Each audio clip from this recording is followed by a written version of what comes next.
Hello guys, for today's video is ipeplex ko sa inyo ang aming Forever Witch na plant. Ayan, sobrang kapal niya na oh. Ayan, 'di ba? Then, ito yung propagation ko. Ayan siya. Paano ba mag-propagate ng ng Forever Witch? Meron siya guys na bulb. Ayan, meron siyang bulb. Mabilis lang siyang tumubo at dumami. Ayan, meron siyang bulb. Ayun, ayan, ganun. Ayan, meron siyang bulb na ganyan. Yun. Pwede siya kahit na bulb lang. Nag-try ako na bulb lang yung natira. Then, ayun, okay naman siya guys. Then ayan, sobrang marami pa siya. Ayan, ando sa mga gilid-gilid. Lang siya. Nakatabi lang siya. Then tingnan nyo, pwede din siya sa nakita ko guys, leaf propagation. Ayan oh. Ayan, 'di ba tumubo yung kanyang leaves?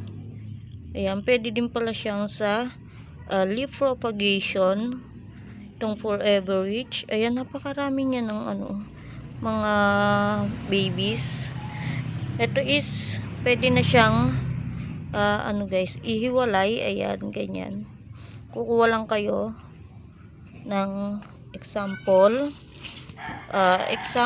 Ito. Ayan, ito pwede nyong kunin. Ayan siya. Pero pwede din naman pala siya sa leaf propagation. Ayun oh. Tingnan nyo naman yung soil na ginamit. Ayan oh. Diba parang siya guys, parang putik. Pero ayos lang.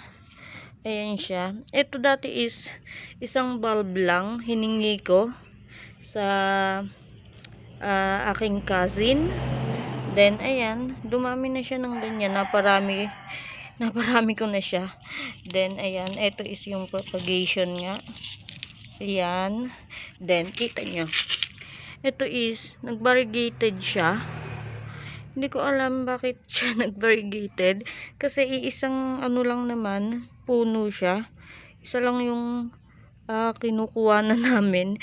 Pero ito is, tingnan nyo, naging siya oh, variegated. Ayan, naging variegated siya. Pero iisang lang naman siya. Isa lang yung kinuha na namin. Bali, pinopropagate lang namin. Tapos, ito is nag-variegated. Ayan siya. Ayan o. Then, tingnan nyo yung kanyang flower. Ayan, ganyan yung flower ng Forever Witch. Mas lucky daw siya pag nag-flower. Then, ayan siya. Tapos, yung flower niya guys, nagiging ganito, parang seed. Ayan o. Nagkaka-seed siya.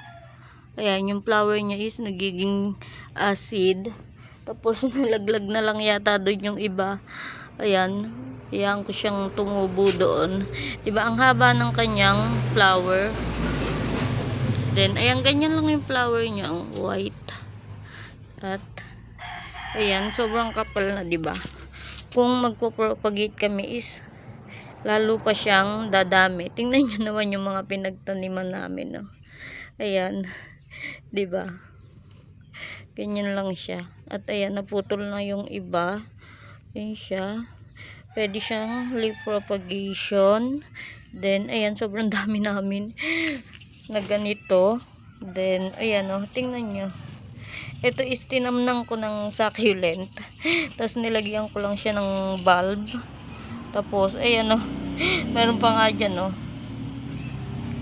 Na maalam na kasi nandyan.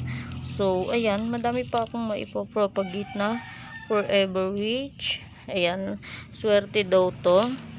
Ayan, swerte din siya sa 2025 daw. Pero nasa atin naman yun. 'Di ba? Nasa atin naman yun kung talagang sisipagan. Then, ayan, no, 'di ba ang ganda ng niya, oh, ng leaves niya. May mga dot. Ayan siya. Ayan o. May mga dot. Then, ito yung variegated. Siya guys, hindi naman siya variegated dati. Naging ano siya, variegated. Tingnan ko nga yung ano niya. Ayan o, tingnan nyo. Ito din, itong ano din na to, isang stem na to is variegated din siya. Ayan, diba? Ito naging variegated. Yung iba naman is wala siyang variegation.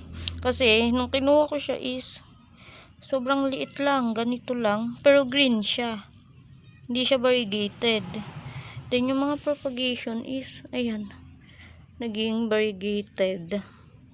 Diba? Ang ganda, oh. Ganda ng Forever Rich. At, nag-flower na siya.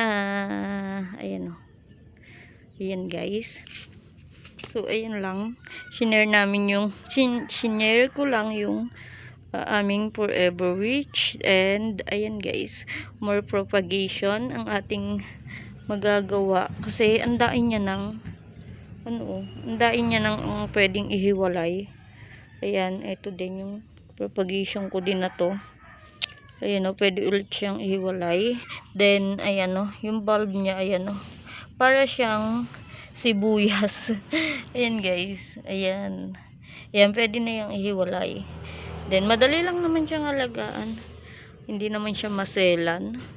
Ayan guys, thank you for watching.